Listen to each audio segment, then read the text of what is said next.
The following sermon is by John MacArthur, pastor, author, and Bible teacher with Grace to You. If you've never contacted Grace to You, we want to send you a free book by John called None Other, Discovering the God of the Bible. This detailed look at God's character can strengthen your trust in the Lord and deepen your love for Him. Request your free book by writing to noneother@gty.org. That's noneother@gty.org. The offer is good in North America and Europe through December 2018. And now, unleashing God's truth one verse at a time, here's Grace to You Bible teacher John MacArthur. As you know, we've been studying the wonderful 18th chapter of Matthew. And we've been looking at the childlikeness of the believer there. And over the last few weeks and months, we have been emphasizing how important it is in the fellowship of God's redeemed people, the church, that we be actively and aggressively dealing with sin. And we saw how the Lord instructs His disciples in regard to the disciplining of those who sin. And then we saw how the Lord instructs regarding the forgiving of those who sin and then turn from that sin. And so we've discussed the whole matter of discipline. Reproving, rebuking sin, being ministers of holiness, seeking to go after that sinning Christian and bring them back to the place of obedience.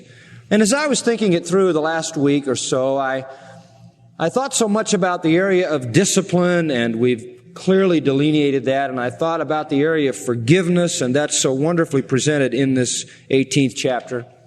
But there was one other area that we hadn't really discussed in detail. And the chapter, that is the 18th chapter of Matthew, doesn't discuss it in detail either. And that is the ministry of restoration. What do you do when someone sins? You discipline them. What do you do when they repent and turn from that sin? You forgive them in the fullest sense. Then what do you do after they are forgiven? You restore them. You take them all the way back to the place where they were before they fell in the beginning. And the ministry of restoration seems to me to be a vital and final link in the process of our thinking. Now, with that in mind, I want to draw you to Galatians chapter 5 and 6 and take you out, if I may, of the book of Matthew for this morning, and yet keep you in the same subject as we've treated in Matthew's gospel. I suppose it would be sufficient for me to say again, in reviewing your thinking, that dealing with sin in the church is of great consequence. The Lord has so designed His church that the purity of the church is His great concern. The Apostle Paul talks about wanting to espouse to Christ a chaste virgin. He writes to the Ephesians about the importance of having no fellowship with those who work the works of darkness. He says to the Corinthians, when you find somebody in your assembly who's in sin, put them out. It is a very, very high priority to deal with sin within the family of God. As Paul said in 1 Corinthians 5, a little leaven will leaven the whole lump. And so a pure church is the great concern of God. And we've been seeing how, because of that, it is essential that we deal with sin by discipline, and then by forgiveness, and now by restoration. Now, with that in your mind, let me draw your attention to Galatians, and I want to read, beginning in verse 26, which is the last verse of chapter 5, and really should be the first verse of chapter 6, I think. And I'll read down through chapter 6, verse 6. Let us not be desirous of vain glory, provoking one another, envying one another. Brethren, if a man be overtaken in a fault, ye who are spiritual, restore such an one in the spirit of meekness, considering thyself, lest thou also be tempted. Bear ye one another's burdens, and so fulfill the law of Christ. For if a man think himself to be something when he is nothing, he deceiveth himself. But let every man prove his own work, and then shall he have rejoicing in himself alone, and not in another. For every man shall bear his own burden. Let him that is taught in the word share with him that teacheth in all good things. Now here you have a text that deals with restoration. Implied in it is discipline. Implied in it is forgiveness. But it majors on the theme of restoration. Now this is an essential thing. There has to be discipline, there has to be forgiveness, and there has to be full restoration. I believe that is the intent of the heart of Paul in 2 Corinthians chapter 2, when he says if you don't do that, you give Satan an advantage. And it's an open invitation for Satan to come in and tear up the church. So we ask this question as we approach Galatians. What do you do with the sinning Christian who has responded to discipline, who has repented of sin, who has been forgiven and brought back into the fellowship? What do you do to restore them to that place of spiritual strength they had before they fell in the first place? And the answer comes in this passage. This is the ministry of restoration. Now, in order to understand it in its context, I want to give you a little bit of a background. Galatia was a very special place in the life of the Apostle Paul. On his 3 missionary journeys, he managed to come to that place. The first time to establish churches there, succeeding times to confirm their leadership and to strengthen and build them up. So it was a place of marked ministry by Paul. Galatia is not a town. Galatia is an area. It is a district. And in it were many towns: Lystra, Derbe, Iconium, Antioch of Pisidia. And in all of those various places, Paul established the gospel of Jesus Christ, and the church was begun. He came back and reinforced the gospel of grace, taught them how to live in grace, taught them how to enjoy the power of the Spirit of God, and they were doing well. They had a good beginning, a marvelous beginning. And then came some who were called Judaizers. They were Jews. They did not deny Christianity. They did not deny Jesus Christ. They did not deny the gospel. They just said that the gospel is incomplete and there are some things that must be added to it, namely circumcision and the keeping of the Mosaic law. And they told those Galatian Christians, you aren't really Christians and you aren't really in the kingdom because you're Gentiles who are uncircumcised and are not walking in accord with the law of Moses. And so they imposed upon them Jewish legalism, and thus we know them as the Judaizers. Basically, they taught 3 things, and we see them marked out in this letter. Number 1, they taught that Paul was not a legitimate authorized apostle. And they had to teach that because the best way they knew to discredit his teaching was to discredit him. If they could demonstrate that he was not an apostle at all, then they could begin from there to discredit his teaching. And so they attacked his apostleship. And that is why Galatians 1 and 2 are written, to defend Paul's apostleship. Secondly, they said salvation was by circumcision, then faith. Faith alone wouldn't do it. You had to have that surgery also. That's why chapters 3 and 4 were written, to answer that argument and to show that salvation was by grace through faith apart from circumcision. And thirdly, the Judaizers taught that the Christian life demanded complete observation of the Mosaic law. And that's why chapters 5 and 6 were written, to answer that error. Now, obviously, the Judaizers had had an impact. There's no question about it, and you can tell it by the fire in the eyes of Paul as he writes. I mean, there are no nice little amenities. This is the one letter he writes that he never commends anybody for anything. And there are no personal notes to speak of. He just blasts away. And he knows they've had an effect, and it's marked out particularly in verse 1 of chapter 3. Oh, foolish Galatians, who hath bewitched you? Verse 3, are you so foolish? Having begun in the Spirit, are you now made perfect by the flesh? And so he calls them foolish twice. Somebody had bewitched them. There had been a profound effect on them. Now, by the time we come to chapter 6, these foolish Galatians, who were now sort of embroiled in this freedom-legalism battle, this law-grace battle, by the time we get to chapter 6, they've pretty well heard Paul. They've been told again in very strong terms in chapters 1 and 2 that he was, in fact, the apostle of God. And they've also been told in chapters 3 and 4 that salvation is by grace plus nothing through faith. And they've also been told very well in chapter 5 that the Christian life is a life of liberty, not legalism.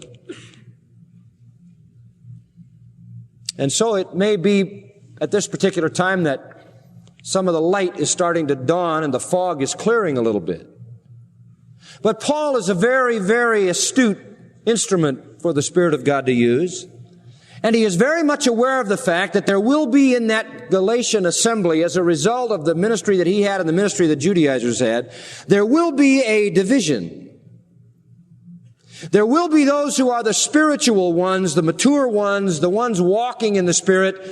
And then there will be the legalists who try by the energy of the flesh to crank out all the things they're supposed to do as listed in the Mosaic economy. And he sees in that a potential for just shattering the assemblies in Galatia. He can see a warfare coming, and division, and discord, and separation. And he knows he has to deal with it. And so he does. And in effect, what he says is this: you that are spiritual, who are on target, who've got it right, and who've got it together, and are walking in the power of the Spirit, your responsibility is to pick up the ones that are not. And he establishes for us a principle of life for the church of God till Jesus comes. The strong take care of the weak. The spiritual take care of the fleshly. The ones who are standing lift up the ones that are fallen. The church is never designed to be a place where you go and spectate. It's not a place where you're supposed to come and stare at the back of someone's head and just go away and say, God, aren't you thrilled that I came? I did my religious duty. The church is a place where you mutually minister together. And you know, it would be very easy for the spiritual Galatians who really bought into Paul's doctrine of grace and now were reaffirmed by reading this wonderful letter to really understand they were free in grace, not free to do wrong, but for the first time free to do right, empowered by the Holy Spirit. And understand the liberty that is theirs in Christ. And they really were spiritual, and they are, in terms of verse 16 of chapter 5, walking in the Spirit, and in terms of verse 22, manifesting the fruit of the Spirit. And they're the spiritual ones to sort of look at these other ones in a condemning way. And that is a tendency, you know. Spiritual people, the more mature people, the people who maybe have had the benefit of good teaching, who maybe have had the benefit of good modeling and good examples and good heritage spiritually, and who have been obedient and in the past have walked with the Lord, sometimes can get to the point where they look down on all those who don't live at their level spiritually. And instead of seeing that as an opportunity for ministry, it becomes an opportunity for spiritual pride and an occasion of self-conceit, where you sort of congratulate yourself for your spirituality. And so he senses that. And there's also that potential, too, that those who are weak and those who stumble and those who fall kind of look at the spiritual ones and they envy them, and envy turns to bitterness and jealousy, and you have just a rift running right down the middle of the church. And so he knows there must be a coming together of these two groups.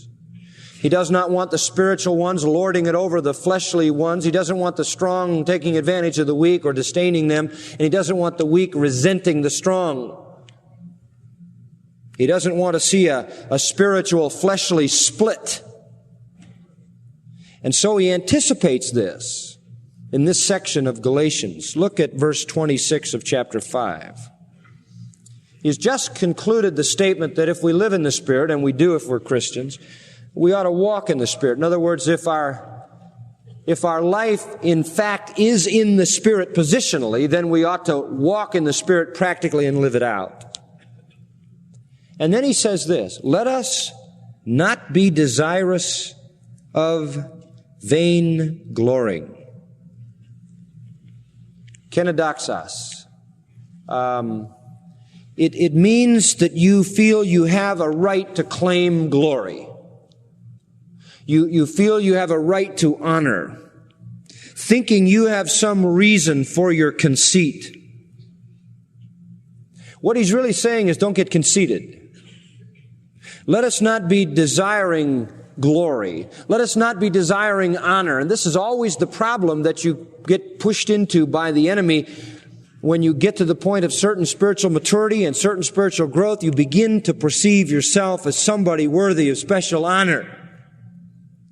And then you look down on those who aren't quite at your level of maturity, and you begin to look on them with disdain.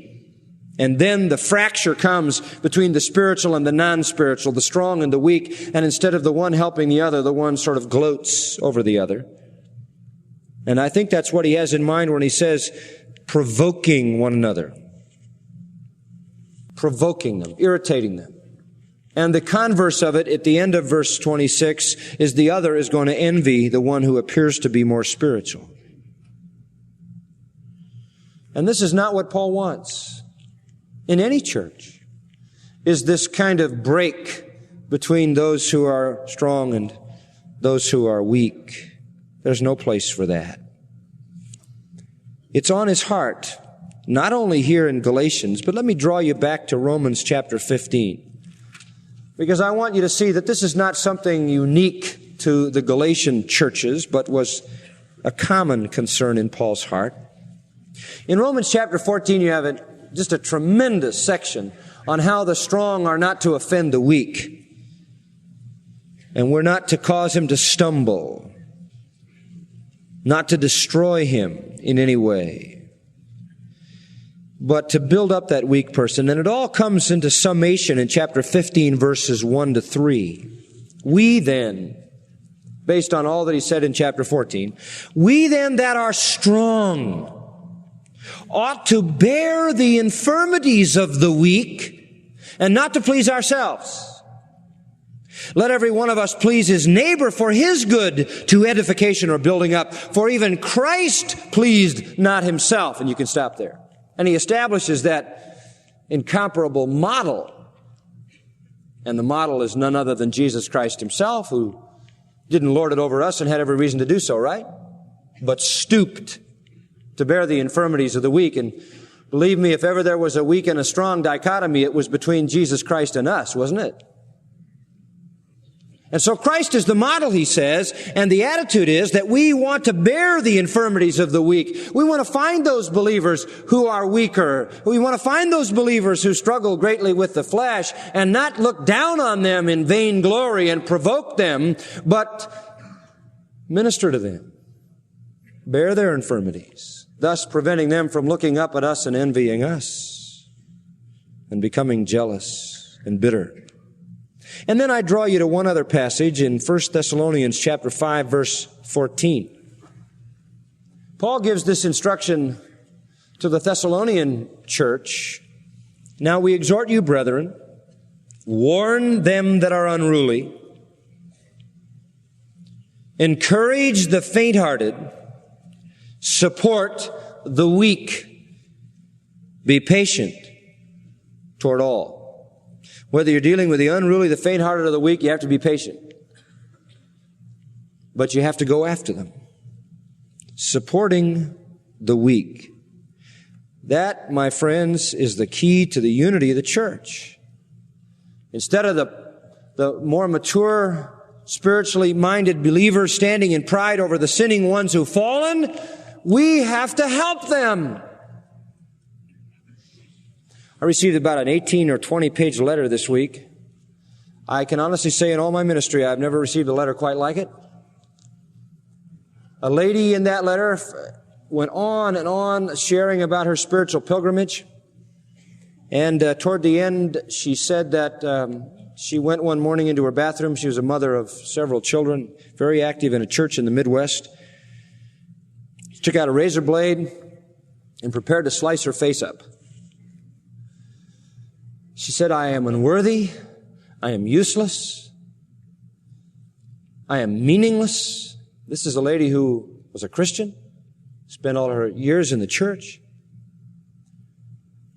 And she explained to me in the letter why she had come to that point. She said, because the people in the church felt that I didn't live up to the standard that they had set. And so the pastor told everyone in the whole church to shun me. And so they shunned me. And every time I saw one of them, they would turn their back on me. And no one would speak. And I was to be shunned. And I decided that if I wasn't even worthy enough to be cared for by the people of God, that I wasn't worth anything, and I would just slice up my face and then take my life. Then she went on to say I couldn't do it, however, because my mind kept going to my children and how my children would have to answer so many questions about what their mother had done. And I was restrained from doing it because of my concern for my children. Then she went on to say that she turned her radio dial along and found our radio program. And in the midst of the horror of trying to live according to the legalistic code of this church, we were teaching a series on law and grace. And she said, thank God I'm free. And went on to share what the Lord was beginning to do in her life. The letter was so moving that we called her on the phone and offered personal help in any way we could to her. What a horrible thing. That a church, thinking it was doing the will of God, would shun a person who didn't come up to their standard.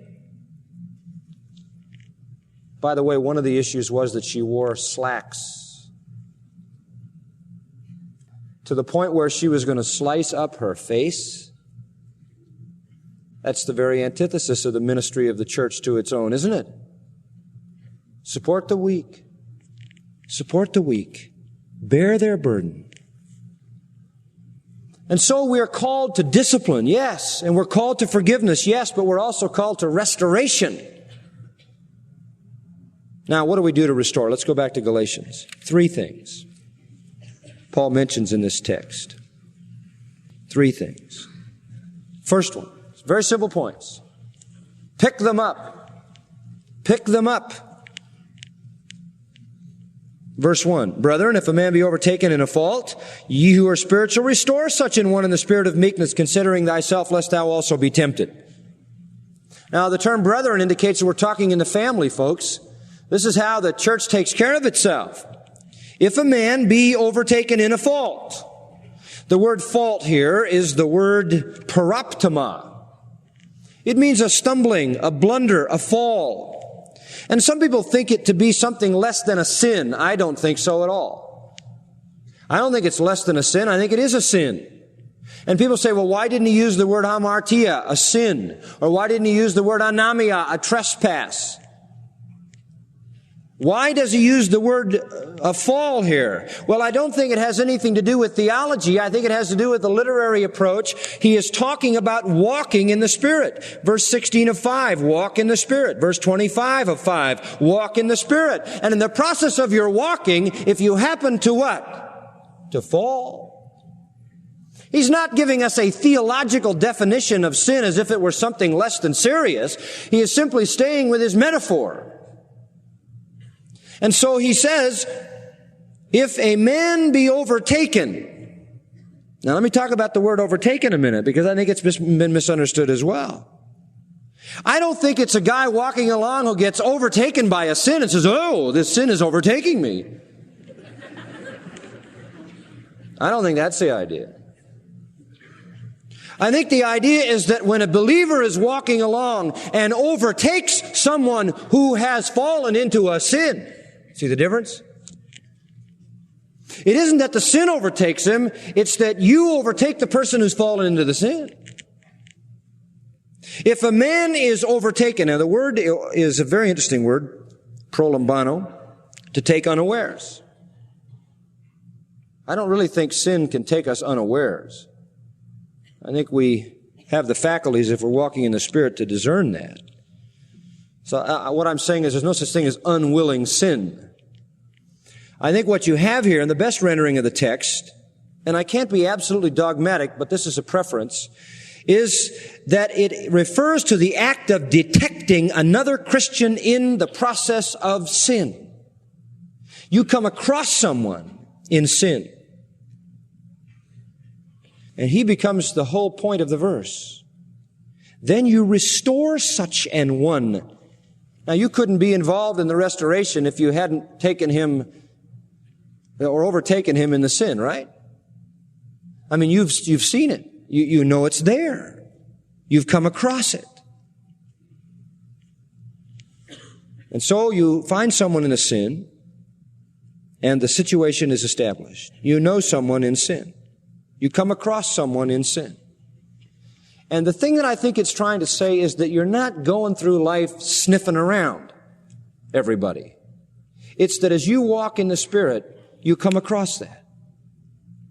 It's not that you belong to the spiritual SS and you're nosing into everybody's affairs all over the world. It's that you, as you walk in the Spirit, as you move along, you that are spiritual, you come across someone overtaken in a fault.